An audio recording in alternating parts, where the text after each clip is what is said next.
여러분, 바울은 믿음이 있으니까 고통을 받고 매를 맞아도 마치 감각이 없어서 하나도 아픔을 느끼지 못하는 것 같지 않았다는 거예요. 아팠어요. 시립니다. 힘들어요. 외로워요.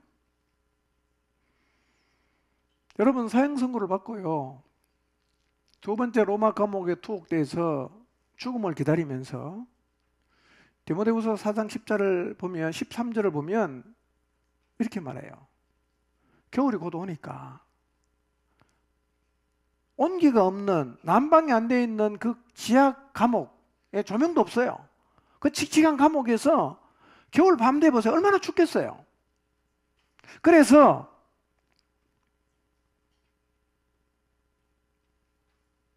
디모데에게 말하는 거예요. 너 올 때 드로아에 가서 거기 있는 내 겉옷을 좀 갖고 와라. 그 당시에는 겉옷이 이불이거든요. 겉옷으로도 쓰고 이불로도 쓰는 거예요. 겉옷 좀 갖고 와라. 바울은요, 가장 기본적인 것 때문에 힘들어합니다. 추위 때문에 힘들어하죠. 더위 때문에 힘들어하죠. 배고픔 때문에 힘들어하죠. 목마름 때문에 힘들어요. 여러분, 지금 60세는 뭐 청년이지만 그 당시 60세는 완전히 노인입니다. 60세가 넘은 노인이 추운 겨울에 온기가 없는 감옥에서 또 추위에 떨 것을 생각하니까 마음이 힘든 거예요. 복음 전파는 너무 기쁘지만 사실은 그렇게 사는 것은 바울에게는 결코 쉽지 않은 삶이었다. 바울은 편하게 살아서 기뻐한 게 아니죠. 사람 때문에 기뻐했고요, 복음 전파되는 것 때문에 기뻐했어요. 여러분, 하나님이 기뻐하는 게 바울도 똑같이 기뻐했어요. 이게 무슨 말이냐면, 성경의 복음서에 보면 한 영혼이 죽게 돌아오면 천국에 어떤 일이 벌어집니까? 잔치가 벌어진다는 거예요. 한 영혼이 돌아오면 천국에는 잔치야. 그 누구 마음이에요? 하나님 아버지 마음이에요. 잃어버린 영혼 돌아오면 하나님은 너무너무 기뻐요. 바울이 그 마음이야. 복음을 전파해서 영혼이 돌아오면 하나님 얼마나 좋아하실까? 나도 너무너무 기쁘다. 바울의 기쁨이 뭔지 아세요? 복음이 전파되는 것이 기쁨이었어요. 한 영혼이 돌아오면 고난은 겪었지만, 한 지역에 교회가 세워지면 핍박을 많이 받았지만 바울의 마음속에는 기쁨이 넘치는 거예요. 누구 마음이에요? 하나님 아버지의 마음이야. 영혼이 돌아오고 교회가 세워져서 어두운 세상에 빛을 비추는 그 놀라운 일들이 일어나면 하나님이 얼마나 좋아하시겠어요. 그걸 보면서 바울도 너무너무 기뻐했다는 거예요.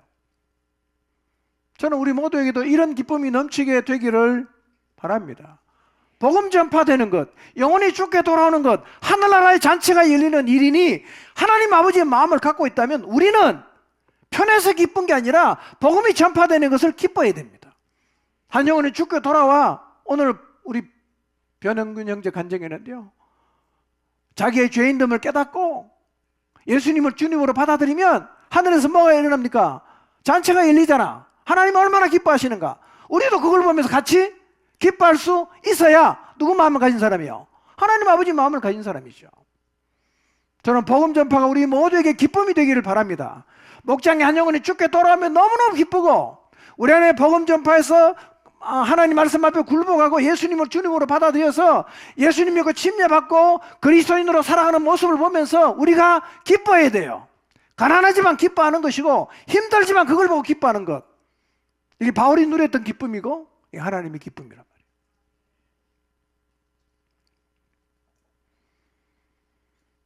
우리의 기쁨은 뭡니까?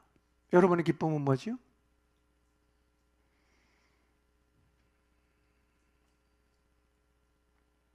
오늘날 우리가 가장 힘들어하는 게 뭡니까? 힘듦이잖아. 고난이잖아. 그래서 우리는요, 힘들고 어려운 일을 당하면 늘 우리는 하나님께 이렇게 기도하죠. 하나님, 이거 빨리 정리해 주세요. 정리해 주시면 제가 복음 위에 살겠습니다. 제발 부탁입니다.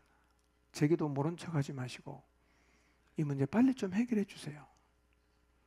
계속 정리 안 해주면 저도 이제 복음이 안 삽니다.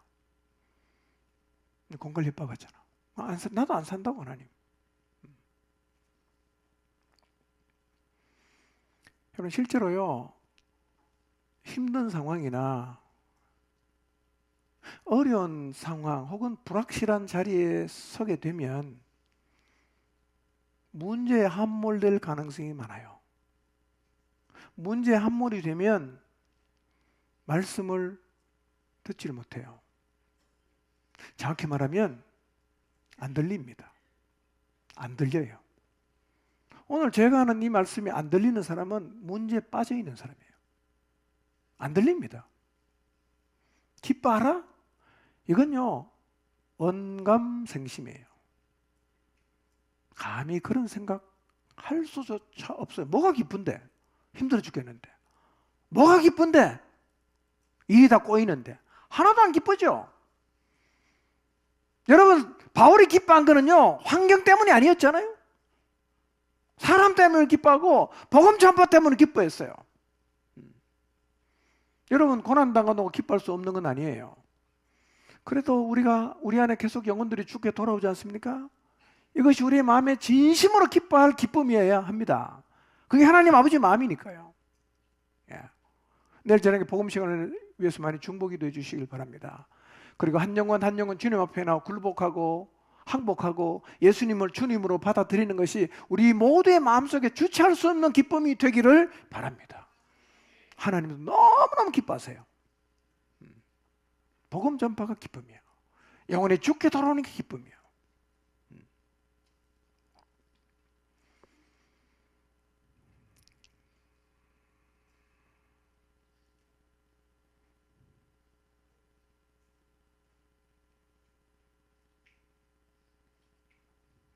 여러분, 복음 전파가 정말 기쁨이 될 수 있을까요? 바울은 복음 전파가 될 때 기뻐했죠? 자기 인생은 어땠어요? 늘 그냥 고난받고 힘들었고 그랬지 않습니까? 그래도 기뻐해라. 복음 전파 되는 걸 보고 기뻐해라. 이렇게 말하면 이렇게 질문할 수 있어요. 나는 없는 겁니까? 내 인생은 없는 겁니까? 죽고 나면 끝인데 인생의 의미 도대체 어디 있는 겁니까? 짧은 인생 살면서 내 인생도 좀 세워가야 되고 좀 즐겁게 살아야 되고 자아도 실현해야 되고 그렇게 살아야 되지 않습니까? 이렇게 반문하고 싶은 분이 계실지 모르겠는데요. 여러분, 인생 즐겁게 사는 게 나쁜 건 아니죠. 뭐 자아 실현하는 건 나쁘지 않습니다. 즐겁게 사는 거 나쁘지 않죠. 우리가 기억해야 될 게 있어요. 하나님이 살아계세요. 하나님 우리에게 부탁하신 일이 있어요. 사명이라는 이름으로 하나님 우리에게 부탁하는 일이 있어요. 그게 뭡니까? 잃어버린 영혼 건져내라는 거예요.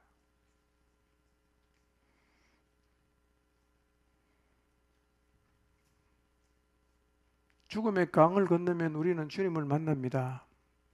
그분은 우리의 삶에 대해서 보상을 해 주실 것이고 우리는 그날에 가서 영원히 살게 될 것입니다. 우리는 이 땅을 살지만 하늘나라 시민이에요. 우리는 이 땅에 살면서 해야 될 일이 뭐냐? 하늘나라의 가치를 세상 사람들에게 전염시키는 일을 해야 됩니다. 하늘 시민으로 살면서 가장 기뻐해야 되는 일은 우리를 통해서 하늘의 가치를 받아들이는 사람이 생기는 겁니다. 하늘나라의 시민이 생겨나는 것, 이것이 우리의 기쁨이어야 합니다. 그럼 생각해 보세요. 할 일이 되게 많잖아. 하고 싶은 게 많잖아. 나도 챙겨야 되고 뭐 가족도 챙겨야 되고 뭐 다 챙길 게 많죠. 할 일이 너무 많아. 근데 우리는 다 어차피 못합니다. 우리가 하는 일이 뭡니까? 우리가 어떤 일을 합니까? 우선순위를 정해놓고 다 해요. 여러분 뭐 앉아갖고 우선순위 1번, 2번 안 적어도요, 자연스럽게 여러분의 마음속에 정리된 우선순위가 다 있어요. 어차피 다 못하니까 내가 중요하게 생각하는 것, 가치 있게 생각하는 것을 따라 살아가요. 그리고 우선순위가 뒤로가 있는 거는요, 결국 못하는 거예요. 좋아해도 못하는 거예요. 여러분 우선순위가 뭔지 한번 생각해 보세요. 우선순위. 하나님 나라입니까? 납니까? 뭐가 우선순위입니까? 우선순위를 정하시기 바랍니다. 하나님이 우선순위가 되기를 바랍니다. 저도 수련회 준비하면요, 모든 걸 포기합니다. 모든 걸 뒤로 미룹니다. 못해도 할 수 없어요. 못 가도 할 수 없어요. 결국 뭐냐? 인생의 방향은 내가 지금 우선순위를 어디에 두고 있느냐에 따라서 결정이 되는 거예요. 우선순위를 보면 그가 뭘 믿고 있는지 알게 돼 있죠. 여러분의 우선순위가 뭡니까? 하나님이 한 5번에 가 있으면요, 여러분 교회 나오기 힘들어요. 5번에 가 있으면요. 항상 1번을 가잖아. 1번 없으면 2번 가잖아. 5번까지 돌아올 때가 많지는 않아요. 그러니까 중요한 게 뭐냐? 우선순위예요.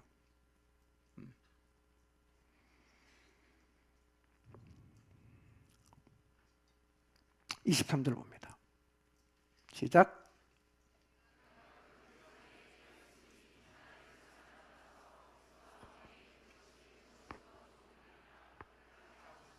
예. 좀 바울이 좀 말이 좀 왔다 갔다 하는 것 같죠?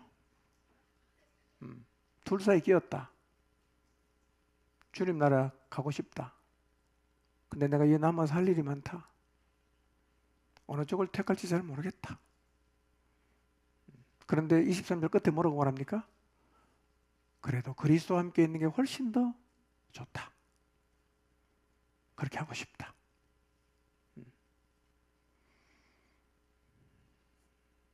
이 둘 사이 끼었다는 의미는 뭐냐면요, 쉽게 설명하면 그 만원 버스 있죠. 만원 버스. 옛날에 우리 그 버스 안내양도 있고 타면 이제 그냥 막 짐작처럼 막 밀어넣잖아요. 끼면 꼼짝도 못하죠. 예. 그래서 사람 많으면 또 이제 가다가 브레이크 한번 씩 밟으면 확 몰려 들어가고, 이제 요즘 뭐 전철도 그런 이제 그 저기 콩나물 시루처럼 싣고 다니는데요. 그러니까 이렇게 꽉 끼어서 이럴 수도 없고 저럴 수도 없다. 예. 그렇지만 나는 그리스도와 함께 있는 것이 훨씬 더 좋은 일이다. 이렇게 얘기를 해요. 주님 나라 가고 싶다는 거죠. 주님과 같이 살고 싶다는 거죠. 자, 24절 봅시다. 시작.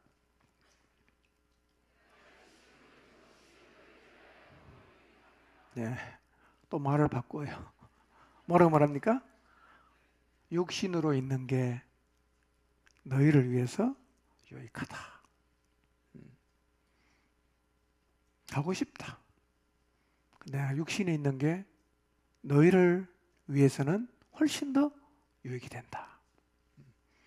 자, 그럼 바울이 살아서 빌립보 교인에게 유익이 되는 게 뭐가 있죠? 무슨 유익이 될까요? 그걸 25절에서 말하는 거예요. 자, 봅시다. 25절 시작.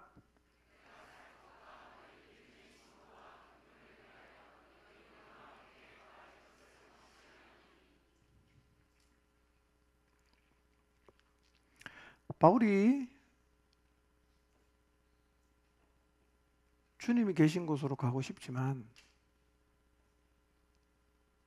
내가 육신으로 있는 게 너에게 훨씬 더 유익한데, 자, 25절을 잘 보세요. 뭐가 유익하다고 말하는 것 같아요? 뭐가 유익하다고 말하죠? 믿음의 진보, 하나는 믿음의 기쁨이에요. 내가 살아있는 것, 내가 육체에 머물게 될 때 유익이 되는 게 뭐냐면 두 가지입니다. 믿음의 진보를 위해서, 믿음의 기쁨을 위해서 내가 살아야 한다. 이렇게 말을 하고 있어요. 첫 번째 뭐라고요? 믿음의 진보예요. 자, 12절에서 믿음의 진보가 뭐라 그랬죠? 군인들이 어느 지역을 이제 향해 가다가 장애물이 있잖아요. 뭐 숲도 있을 수 있고 그다음에 뭐 가시덤불도 있을 수 있게 장애물이 있으면 천병이 앞에 가서 뭘 하죠? 다 그걸 잘라내고 길을 여는 거란 말이에요. 그러니까 너희가 믿음의 길을 터는 일을 하기 위해서 내가 살아야 된다 이렇게 말을 하고 있어요.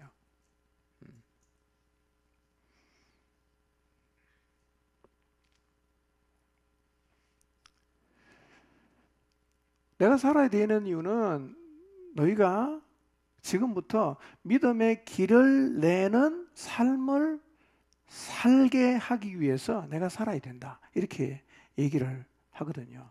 핵심 단어가 뭐냐? 길을 낸다는 거예요. 길을 낸다. 믿는 우리가 해야 될 일이 뭡니까? 길을 내는 일을 해야 돼요. 길을 내는 일.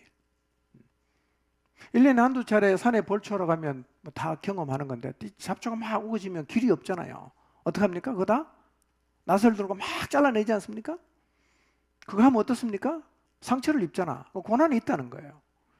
길을 내는 사람이 겪는 고난이 있는데 내가 살아야 되는 이유가 뭐냐? 너희에게 믿음의 길을 내기 위해서 산다. 이렇게 말을 하고 있어요.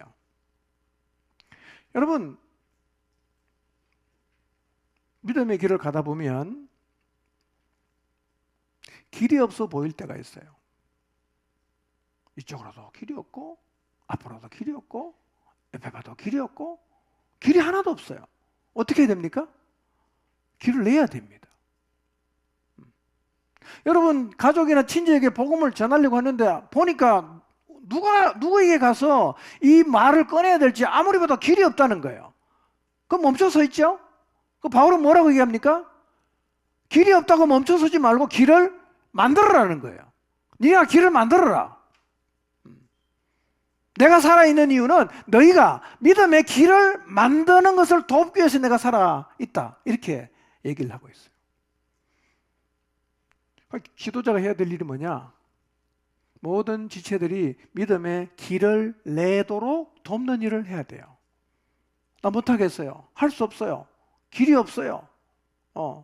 그때 믿음의 지도자가 해야 되는 일이 뭡니까? 길을 내도록 도와줘야 된다는 거예요. 길을 내야 여러분 복음이 세상으로 뻗어나가지 않겠어요? 그 사역의 목표가 뭐냐? 여러분 목장 사역하는 목자분들 혹은 한 영혼을 양육하는 사람 마찬가지인데요. 사역의 목표가 뭐냐면 믿음의 길을 만드는 자로 세워가야 돼요. 길이 없다고 그냥 갇혀있지 말고 길을 뚫어나가는 사람으로 만드는 게 사역자가 해야 될 일이라는 거예요. 바울이 말하는 거예요. 내가 살아 있어야 되는 이유는 니네가 믿음의 길을 만들도록 하기 위해서다. 이렇게 말하고 있습니다. 갇혀있는 사람 많죠? 아무것도 할 수가 없다. 예. 길을 내시기 바랍니다. 믿음의 길을 내시기 바랍니다.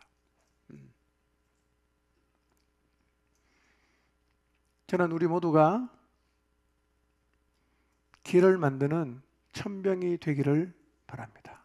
맨 앞에서 장애물을 다 걷어내고 치우고 뒤에 따라오는 사람이 걸어갈 수 있는 길을 만들어내는 천병으로 살아가게 되시기를 바랍니다. 멈춰 서 계십니까? 갈 데가 없다. 갈 수가 없다. 장애물이 너무 많다. 그렇게 혹시 멈춰 선 지가 세월이 많이 가지 않았습니까? 아니요. 우리는 길 만드는 사람이에요. 장애물을 제거하는 사람이에요. 기도하시면서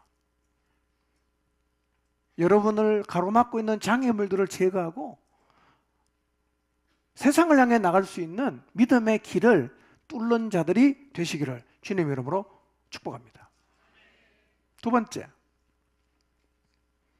바울이 살아야 하는 이유 두 번째 뭐라고 얘기했죠? 첫째는 믿음의 진보, 두 번째로는 믿음의 기쁨이에요. 믿음의 기쁨. 바울은 자기가 살아야 되는 이유를 자기에게 찾질 않아요. 내가 잘 살기 위해서, 내가 성공하기 위해서 이런 얘기 전혀 안 해요. 뭐라고 얘기합니까? 니네가 믿음의 기쁨을 갖도록 해주는 것.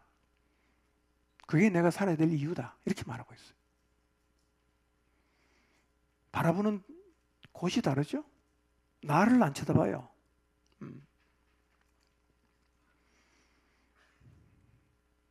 여러분, 믿음이 주는 기쁨을 아십니까? 믿음이 주는 기쁨을 아십니까?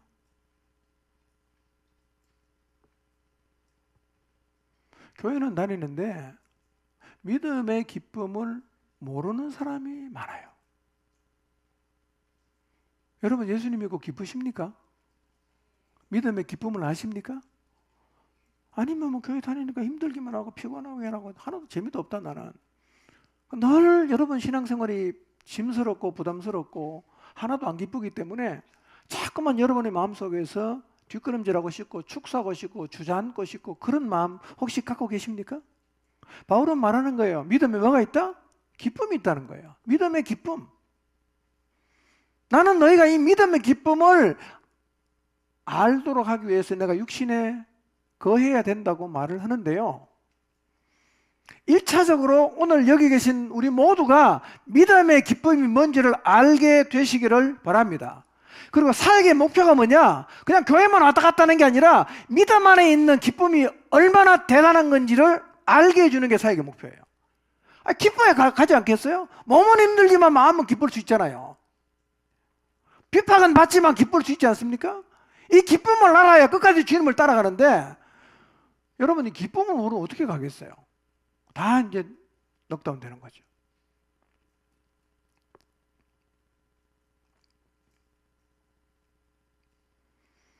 믿음 안에 기쁨이 있다는 사실을 우리가 먼저 깨닫고 이 사실을 여러분이 돕는 사람에게 알려줘야 됩니다. 야, 믿음 안에 기쁨이 있어. 이게는 고생스럽기만 한 게 전부가 아니야. 하나님이 주시는 엄청난 기쁨이 있다. 바울은 빌립보 교회 성도들에게 믿음의 기쁨을 알려주기를 원했는데요. 그럼 바울이 살아있다고 빌립보 교회는 그냥 믿음의 기쁨을 알게 될까요?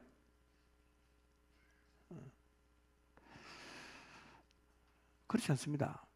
바울의 가르침을 따라야 됩니다. 바울의 가르침을 따라가야 돼요. 그래야 아는 거죠. 바울이 끌면 끌려가야 됩니다. 그래야 믿음의 기쁨이 뭔지를 알 수가 있어요.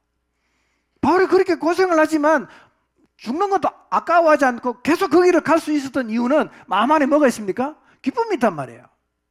이걸 내가 너에게 알려주고 싶다.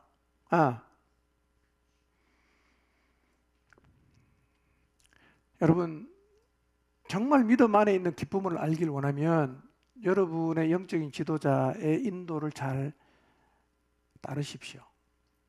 거기에 기쁨이 있어요. 믿음으로 순종하면 믿음 안에 있는 기쁨을 여러분이 틀림없이 알게 돼요. 믿음으로 순종했던 아브라함이 하나님을 경험하지 않았습니까? 엘리야 때요. 순종했던 사렙과 과부는 가루통에 가루가 닿지 않고 기름통에 기름이 떨어지지 않는 기쁨을 경험했어요. 언제 우리가 기쁨을 경험하느냐? 믿음 안에 순종하면 그 안에 기쁨이 있습니다. 저는 우리 모두가 믿음에 순종해서 하나님이 주시는 기쁨이 믿음 안에 있다는 사실을 깨닫게 되기를 바랍니다. 여러분 생각선에 머물지 마시고 상식의 선에 머물지 마시고 믿음으로 하나님께 순종하셔서 믿음 안에 진짜 기쁨이 있어요. 이걸 알아야 됩니다. 그래야 우리가 주님을 끝까지 따라갈 수 있어요.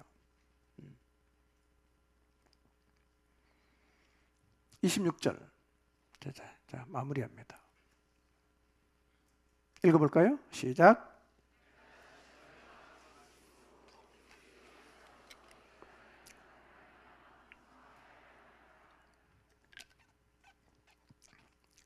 자, 세 번째, 바울이 살아야 된 이유를 26절에서 말하고 있어요. 뭐죠? 26절 읽어보시고, 바울이 육신에 머물러 있을 때 빌립보 교인에게 주어지는 축복이 뭐죠? 26절 읽어보세요. 저 나와 있잖아. 뭔 같아요?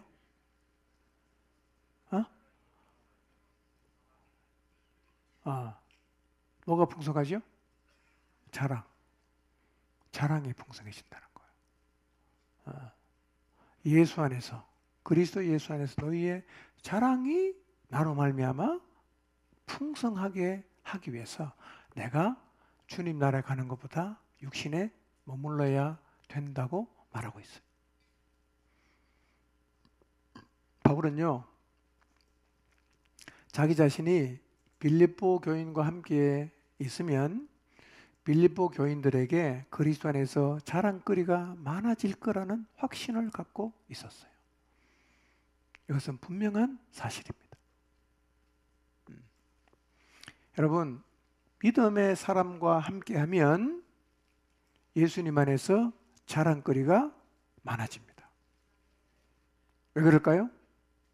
영적으로 선한 영향을 받고, 그리고 믿음을 따라 살기를 시작하기 때문에 이전에 없었던 많은 경험을 하게 되고, 그리고 그리스도 안에서 자랑거리가 점점 많아진다는 것을 본인이 경험하게 돼요. 여러분의 목자와 함께 해보세요. 목자의 말에 한번 따라가 보십시오. 여러분 안에 자랑거리가 많아질 거예요. 저와 함께 해보십시오. 여러분의 인생에 예수님 안에서 자랑거리가 많아질 겁니다. 그럴 것 같습니까? 그렇습니다. 믿음의 사람과 함께하는 것은 축복입니다. 예. 하나님이 여러분 곁에 세워주신 영적인 권위들이 다 있을 텐데요, 마음을 활짝 여십시오. 그러면 선한 영향을 많이 받을 거예요. 그러면 자연스럽게 여러분의 삶 가운데 주님 안에서 자랑거리가 하나씩 둘씩 생겨나되고 점점 많아질 것입니다. 어제 말씀드렸죠? 사람이 왜 복입니까? 사람에게서 복이 흘러온다 그랬잖아. 흘러오고 흘러가죠. 여러분 위에 있는 영적인 권위는 하나님의 복을 흘려보내는 축복의 통로입니다. 바울이 그랬듯이 그렇죠. 모든 사람 다 소중히 여겨야 됩니다. 그러나 특히 여러분 안에, 여러분 공동체 안에서 여러분 위에 하나님이 세워주신 영적인 권위를 소중히 여기시고 마음을 함께 하십시오. 그러면 틀림없이 여러분의 삶에 그리스도로 인한 자랑거리가 많아지게 돼 있어요. 자랑거리가 있습니까? 뭘 자랑하겠어요? 하나님 말씀에 순종한 것, 말씀대로 따라간 것, 인도를 받는 것, 이런 게 다 주님 앞에 가면 자랑거리 되지 않겠어요? 누구랑 같이 있으면 일이 벌어집니까? 바울은 말하는 거예요. 내가 살아있으면 너희 안에 자랑거리 많아질 거다. 바울은 여기 안 올 테니까 누가 있어요? 우리 서로이기도 하지만 여러분의 영적 지도자들, 그들이 함께 한다면 여러분의 인생에 자랑거리가 많아질 것입니다. 많아지게 되기를 바랍니다. 세 가지 말했습니다. 첫째 뭐죠? 믿음의 진보예요. 둘째 뭐죠? 믿음의 기쁨이에요. 세 번째는 그리스도 안에서 자랑이에요. 그러니까 영적 지도자가 존재하는 이유는 사실은 세 가지예요. 제가 이 교회에서 존재하는 이유도 세 가지입니다. 길을 뚫는 자로 세우기 위해서, 믿음의 기쁨을 갖도록 하기 위해서, 예수 그리스도 앞에 섰을 때 자랑거리가 많아지게 하기 위해서 제가 존재를 하고, 여러분이 돕는 사람에게 이런 역할을 감당하시기를 바랍니다. 그것이 존재하는 이유란 말이에요. 오늘 말씀의 핵심은 이것입니다. 결론이에요. 바울은 복음으로 인한 고난, 그리고 옥에 갇힌 것이 다른 사람은 다른 시각으로 봤지만 본인이 깨달은 것은 이게 복음의 길을 뚫는 기회가 되었다고 고백을 합니다. 그러나 기쁨을 가지고 달려갔지만 바울은 이렇게 고백합니다. 나는 그리스도와 함께 있는 게 훨씬 더 좋다. 그렇게 하고 싶다. 이렇게 말해요. 그렇게 하나님 나라를 사모하고 주님 나라에 가고 싶은 마음이 정말 컸지만 내가 육신을 가지고 살아야 되는 이유가 있다. 그래서 나는 사는 길을 선택한다. 내가 존재해서 좋은 것은 세 가지다. 첫째, 너희가 믿음의 진보가 있을 것이다. 둘째, 너희가 믿음의 기쁨을 알게 될 거다. 셋째, 너희가 그리스도 안에서 자랑거리가 많아질 것이다. 철저하게 이타적이죠. 나를 위해 사는 게 아니에요. 너희를 위해 산다 이렇게 말합니다. 우리도 사도 바울처럼 나 자신을 위한 삶이 아니라 사도 바울처럼 다른 사람을 믿음의 자리에 세우는 것이 인생의 목표가 되어서 다른 사람을 위해서 여러분의 인생을 하나님 앞에 헌신하며 살게 되시기를 주님의 이름으로 축복합니다. 기도하겠습니다.